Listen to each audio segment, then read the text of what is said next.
Have you ever wanted to share your faith at work, but felt scared to? Maybe you worry about what people will think, or that you'll lose your job, or maybe you just don't want to be that person who makes things awkward. I get it. I've been there. When I started working for the Canada Games, which is basically the Olympics, but for Canada, I found out pretty quickly that living your faith in the workplace isn't easy, but it is possible. So in this video, I want to share with you how you can share your faith at work confidently, respectfully, and authentically, even when it's not easy. When I first started my job, I just wanted to fit in. I'd moved all the way from Toronto to Newfoundland, and I didn't know a single person. And like a lot of people, I fell into the trap of staying quiet about my faith. For the first week, I was focused on settling in, keeping my head down, doing my job, and honestly keeping my beliefs to myself. Then it hit me. I was hiding my faith and a part of who I really am. So I decided to start being more intentional about showing up as myself, as a Christian. And it started so simply. I literally just wore my cross necklace over my shirt intentionally. And I'm not even kidding. Everything changed. People noticed. People who I was friends with started avoiding me. And for the first time, I felt what it's like to be judged for following Jesus at work. That's when I learned something important. Faith at work will always be tested, but it's also where it can shine the brightest. This is where God is calling everyday people,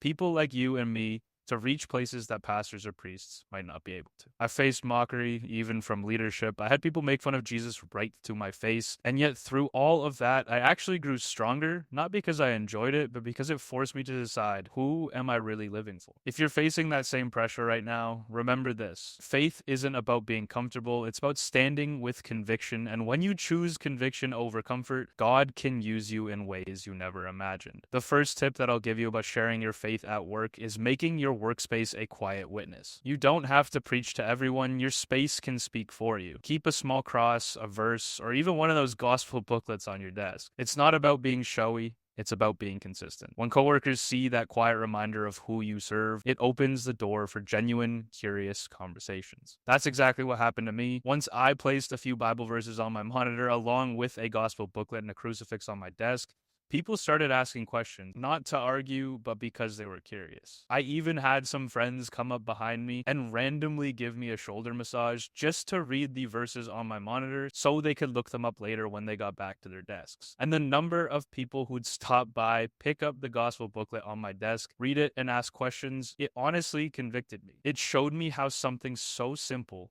could be so powerful. Those moments led to some of the most meaningful conversations I've ever had. Some of those people even went to church for the first time and told me about it. Tip number 2 is being honest in your conversations. When someone asks you what you did on the weekend, say, I went to mass, or I was serving at church. When they ask what you're reading, say the Bible. You don't have to make it deep, just be truthful. Honesty is powerful, and it reminds people that your faith isn't something that you hide, it's who you are. And the more they see you living that out, the more those seeds of curiosity get planted. Tip number 3 is don't hide your identity. If there's a moment to live your faith openly, like wearing ashes on Ash Wednesday or praying before a meal, do it with humility and confidence, not to be seen by others, but to be who you are, unashamed of the gospel. People may not agree with your beliefs, but they'll respect your conviction. And sometimes that quiet respect plants seeds that grow long after you're gone. By the end of my time at the Canada Games, everyone knew I was a Christian, not because I talked about it constantly, but because I lived like it. He eventually gave me a fellow Catholic coworker, and we prayed together weekly. People literally changed how they spoke around me. And one coworker who I didn't even know went to church, nor did I ever speak about God with them prior, invited me to speak at his church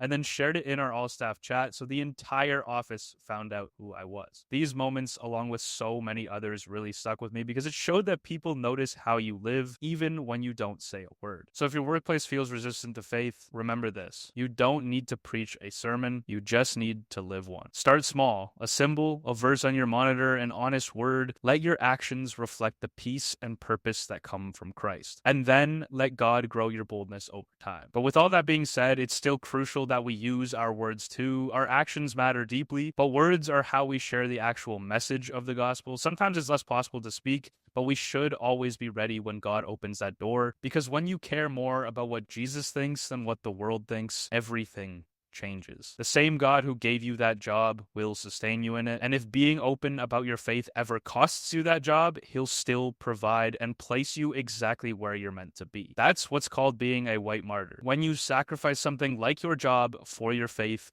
and let me tell you, Heaven rejoices over that. That job isn't yours to cling on to like an idol. God gave it to you, and He wants you to use it for His purpose. There are people in your workplace who might never have heard about Jesus otherwise, and you have the chance to plant those seeds. So my prayer for you is this, that you'll grow closer to Jesus through this video, that you'll care more about what He thinks than what the world thinks, and that you'll find peace in knowing you don't have to chase opportunities to share your faith. When you live boldly and authentically for Christ, those opportunities will find you.